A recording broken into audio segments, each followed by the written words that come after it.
And Oh my he gosh. never let me live that down until the day he died. Welcome to Millennials Looking for Mentors. I'm Klein Aliardi. And I'm Elyse Notariani. And thank you to Jefferson Health, New Jersey for sponsoring this episode. Today we're talking with Mindy Holman. She is the chair of Holman. They're about to celebrate their 100th anniversary, which is wild. It was started by her grandfather. Yeah, which is so much fun because we're both, very familiar with family businesses. Yes. But I feel like people who are listening know my family business. Yeah, I mean, that's fair. You should explain yours because yours is amazing. I mean, we had like a million. We had the beer distributor. That's my favorite. And the fact that my boyfriend's family and my family were like always opposite each other, the beer distributors. Your relationship has a bit of a Romeo and Juliet theme to it. Because my grandpa started our beer distributor and his grandpa started his, and they were like direct competitors. I don't think they loved each other very much. When my dad took over, they got along, which thank God, or else it probably would have made Christmas a little bit more difficult once we started. It would have been eventful. Totally. But yeah, it was very, very strange because I had no idea any of that history until long after we had already started dating. Yeah, no, all I had was my mom writing about my sisters and I. Yeah, which means I get to know every one of your family's secrets before you even tell me. That is very true. All right. Well, we're going to hear about Mindy and her family business and how it was a little different than our experiences. A little bit. I know you've told the story about how you didn't think you wanted to go into this. Right. So can you tell us about how that happened?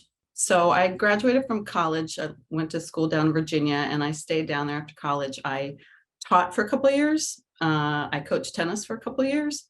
I went back, I got my master's degree in education, and my thought was I wanted to get a doctorate in educational psychology. I wanted to be like a school psychologist. And so I applied to this program down there and I got waitlisted. So I thought, well, I'm going to just reapply the following year. And I was kind of unsure what to do during that year.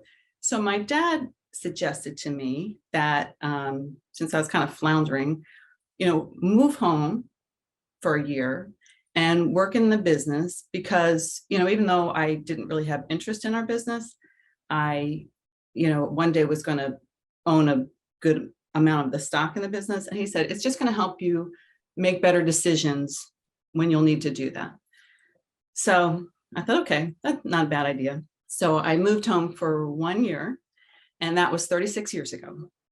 So it turned out that it was a much better fit for me than I thought. I thought business would just be very dry and kind of boring and, just about numbers and spreadsheets. And I'm even not much, I'm very fortunate to get to drive nice cars, but I'm not really a car person, big enthusiast. And what I learned pretty quickly was it was a much better fit for me because business is all about people. It's about our employees, it's about our customers, and it's about our communities and trying to build up our communities. And it's a wonderful way to do that. So it was a much better fit for me. I consider myself a people person, and that's why it's been so great. It's been 36 years, which is crazy. That is wild. I can't imagine doing anything for 36 years. Yeah. I haven't been alive for 36 years, so I guess that would probably make sense. 36 years. Yeah, it's funny. We have people that have worked, my husband's been here 40 years. He's been here longer than I have. We've had several people that have been here for 50 years. Yeah. So we've got such longevity, and we have people whose kids work here and even some whose grandkids work here, which to me is like the ultimate compliment. If somebody tells their child, this is a good place for you to be. So it's really cool. The longevity of our people is something I'm really proud of. When was there anything? That's amazing. Sorry. I got distracted. I'm at my sister's house. That is Carl. He's a French bulldog. He's so ugly, but he's cute. He's got a tooth sticking straight out of his mouth. Oh, that's my favorite thing about Zoom is like seeing like the dog tail go by or like a little toddler run around the background. That's a good thing about getting to know people through Zoom is seeing a little glimpse into their lives. Never a dull moment. So through 36 years, was there anything that surprised you about working with your family? Yours isn't just your immediate family business. I know you have your like extended families involved. So it's really a family affair. Was there anything that you kind of didn't expect? I'm surprised how we get credit for just being kind of regular people, which is ridiculous. Why do you get credit for just being kind of a regular person? I mean, I understand how blessed I am to be in the position that I'm in. I feel so fortunate. We all feel that way. I mean, all the family members that are in the business, you know, they are in it for the right reasons. It doesn't sound like you're the kind of person who keeps business and family separate. So this might be a moot point to ask, but is that just how your family is? Like, yeah, mostly. You know, you can't really separate the two. Even with people, you know, so, you know, I have 2 boys. And my older son, Brad, lives in California. He, you know, he'd like to be a writer. He's has no interest at this time in his life of joining the family business, which is great. I want him to do what he, you know, what his passion is. And then Joe is much more interested in the business, and I believe that he'll probably come into the business sometime in the next couple of years. We have a rule that you can't come in right out of college. You got to go do your own thing for a while, which I think is just, you know, it makes good sense, because then he's getting his own experience. He's going to come in with things that he's learned and with a different kind of knowledge than if he just came in through right after college. But even with Brad, when he's home, you know, we still talk about the business. I mean, he's still interested. He interned there for one summer, and he still remembers some of the people that he was with, and he wants to know how they are, and he wants to know how different decisions that we might make would affect the people. And you know, so we talk about interesting customer stories, like, well, what would you do? This is what this is what happened. How would you handle it? Now, Joe is much more into the details of it, and he's got different ideas. I mean, he pushes me on some of the things that, you know, that we're doing. And, well, why would you do it that way? And he asks really good questions. So, you know, when and if he decides to come into the business, he's going to be a real asset. But even with the ones that are really into it and the ones that are out of it, wherever they want to be is fine. But it's still a part of them. It's still a part of them in some way, which is good. Do you guys have any other rules? Like, is there like no business talk at the Thanksgiving table? No. No, we don't. That's funny. That's a really good question. And maybe we would have more boundaries if any of us felt like it was a problem. You know, if there was, you know, like if it was, you know, if it got just heated or if it got contentious. But you know, it's not. It hasn't been. And I don't, you know, Frank and I don't push it, don't over talk about the business. I think often it's one of those guys that'll bring it up and start the conversations. So I could see us having those kind of rules if it was impacting our, you know, our family life, but to this point, it hasn't done that. So it's no like, first one to bring up cars has to do the dishes tonight. Like, none of that. No, but that's good. Right? Because it's usually me that does the dishes. So anything that gets me out of it. This could work in your favor. Yeah, I like that.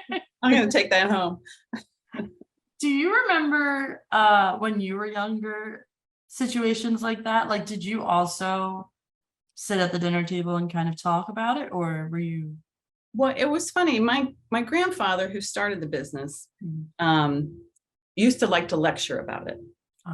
And you know, and I was pretty young, and I was less interested. My brothers and my 2 older cousins got the brunt of that because you know, they were just older and closer to being in the business, and my other younger cousin and I used to be able to go out and like escape the dining room table when he got into one of those things and go play. And but my dad never really did that. And I think maybe because he saw how my grandfather handled it and opted to do it differently. So really, because I think he was so careful not to push any of his kids into the business, he didn't really talk about what was good about it either. He just wanted us to be able to do our own thing. So that's why I was so surprised when I came in and found that I liked it so much, because I really didn't understand it.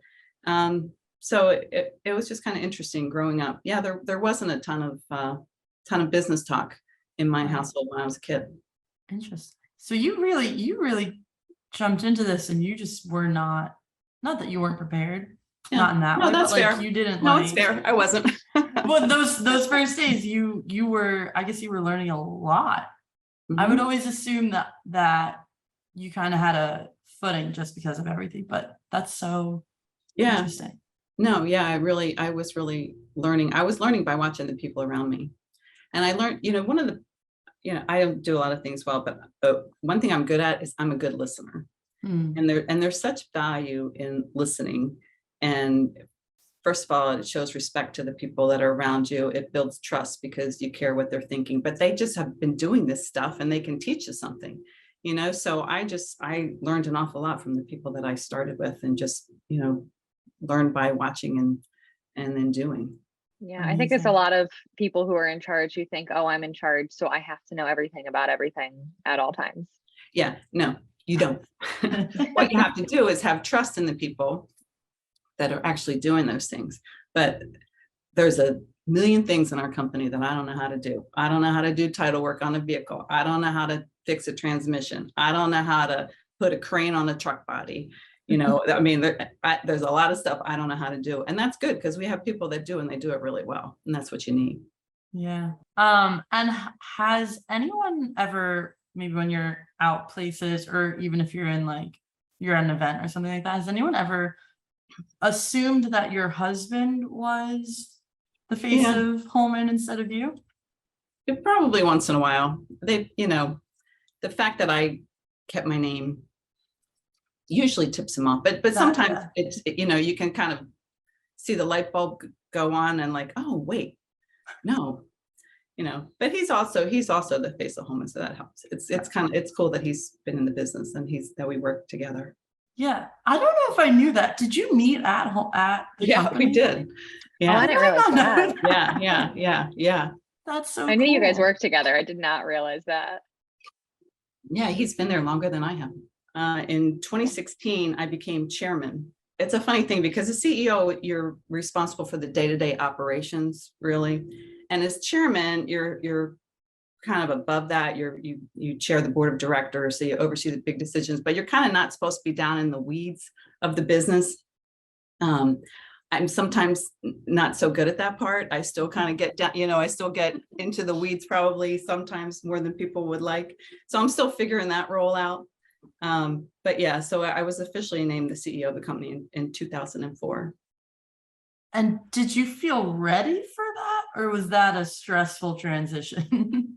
I would say that any position I've moved into, I probably never felt 100% ready on the day that I moved into it, which I think is fair. I think, you got to get into it. You got to understand what it's like. You have to get a sense of having the weight on your shoulders of more responsibility. The funny thing with me, though, is that when I became CEO, my dad was still very much in part of the business. He became chairman at that part, and he couldn't stay out of the weeds either. So I guess I come by that naturally. So it wasn't like, a light switch went on and all of a sudden I was in charge and he wasn't. It was kind of an evolution to that. He was always careful never to, try and step on my toes or not give me the latitude that I needed. But I remember the first decision I made that he didn't agree with. And it was not a big deal. It wasn't like an acquisition or something, but the people that worked in offices at that time, it was, I don't know, mid 2000s or something. The men still had to wear ties. And so we went to like more of a business casual thing where the men didn't wear ties. And he never let me live that down for the, until the day he died. He was still not happy with me that we kind of went to this more casual, because he was an old school guy and he liked putting on his tie every day. And he still did, even though he didn't have to. Yeah. So it was an evolution. Yeah. Were there any experiences like right at the beginning where you were like, oh, I have to handle this. That's me. Yeah, you just kind of didn't expect? there were. And the good thing is, because you have to, then you do, and then you Mhm. can. I mean, I think sometimes you just have to have things land in your lap, and you have to address them. And sometimes you're going to get it wrong, but at least you become used to knowing that it's your responsibility and stepping up to it and moving forward. And the more you do it, the easier it gets, and it becomes more second nature. And I mean, it's nothing that I ever take for granted. And the good thing about the way our business works is, it's very collaborative. There are very few times where, like, I've had to take a stand and completely disagree with what everybody else wanted to do, because we kind of come, even though we have different skills and strengths, we have the same kind of mindset. I think we do everything kind of through a people first lens. I feel like that would be the most stressful thing for me, because No. as you were saying earlier, you're supposed to back away from being in the weeds, Yeah, which means you have to trust a lot of people to have absolutely. the same idea, like foundational idea Yep, that yep. you have. So like, does it ever happen that that's not the way it went? Yeah, I think that the people that I work most closely with have that same vision Right. for how we want to act, what we want to do, who we want to be. You know what I mean? And I think that if they didn't, they wouldn't be where they are. It was important that they, I mean, the people I work with that are some of my closest friends, because they're just people that I really like, people I admire, people I trust. The trust came, over a long period of time. The CEO of the company right now, Carl Ortel, started with us the month before I did. He likes to hold that over me, that he's been there actually like 4 weeks longer than me. But so we've worked together for a long time and developed trust. The people that are around me they're not afraid to disagree, which is hard, to disagree with the chairman or the owner of the company or the person with the name on the building. And I'm proud of the fact that they will disagree with me, and that took trust in me. Somebody disagree with me, I had to not come back at them, or I had to make sure I listened and make sure that they knew it was safe to disagree. But that's the kind of healthy relationship you need to have with the people that you're running things with. They have to be able to be honest with you. So our group, I feel like we have good communication, and we have 6,500 people. Can I tell you that all 6,500 people have the same vision and are doing things exactly how we would hope every single day? I can't. So it's got to just keep going down at the next level of managers within a business, that you hope that they have these same values, and you hope that they have the same vision for how we want to run things. So it's a kind of a trickle down effect. Plus, we want to be able to reach everybody. We try and do that through communications, through videos, through walking through the shop and talking to the technician about what he's what the recall's on this model of vehicle. Mm-hmm. So it's trying to make everybody in the organization understand that they have a really important role to play, no matter what they're doing. Probably my favorite days where I just go out and walk around one of the businesses, go into a dealership, talk to the people, go into the shop, stop in the different bays, talk to the technicians, find out what they're working on, find out what the problems are, find out what's good. So those are probably my favorite days. Do you feel like you make people nervous when you show up? Oh, Mindy's Yeah, here. that's such a great question, especially people that don't know me as well, which to me just seems ridiculous, but I've gotten used to it. It kind of is what it is.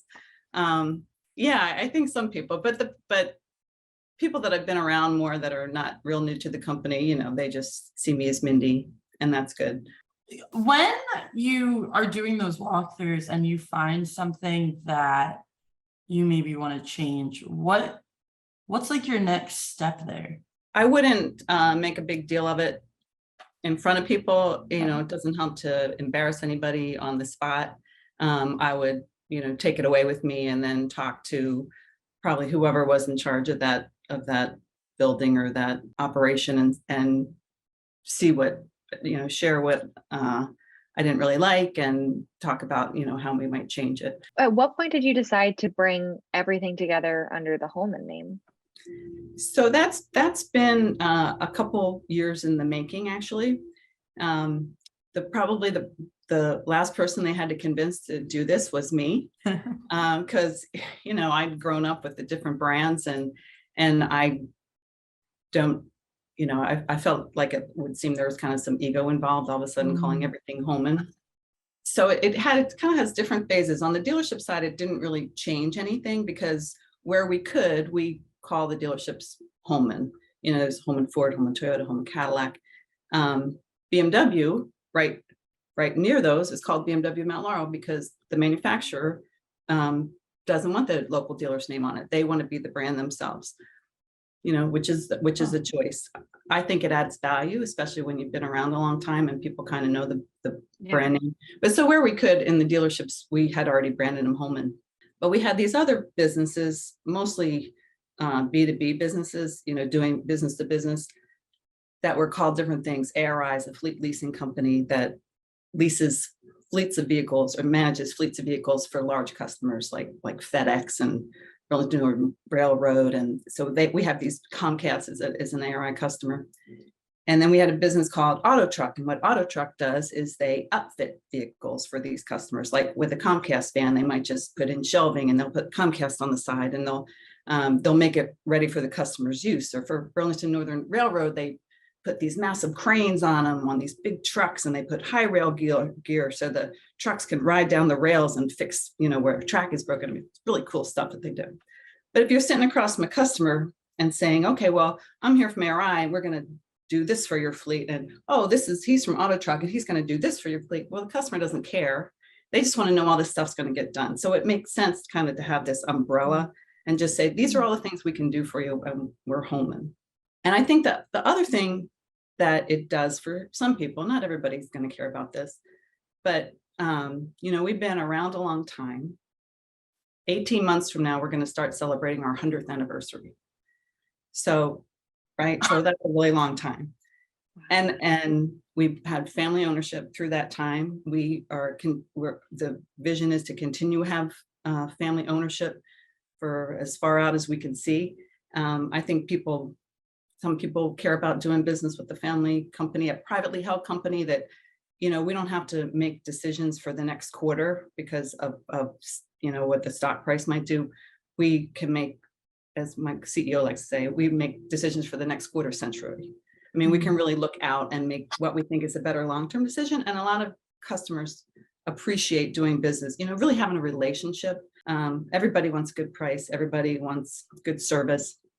But there's some people I think that value knowing that they're doing business with a family who really cares about the relationship, who really cares about taking care of them. So I think the Holman branding thing is a step in that direction. Yeah. Especially in South Jersey, I feel like it's such a recognizable name, and it's such like a down home kind of place. When I moved there, I think that was one of the first things I recognized when I was driving around. It's like, okay, cool. This Holman thing is kind of big. Well, that's cool. That's good. Thanks to Mindy for giving us a look inside a 100-year-old family business.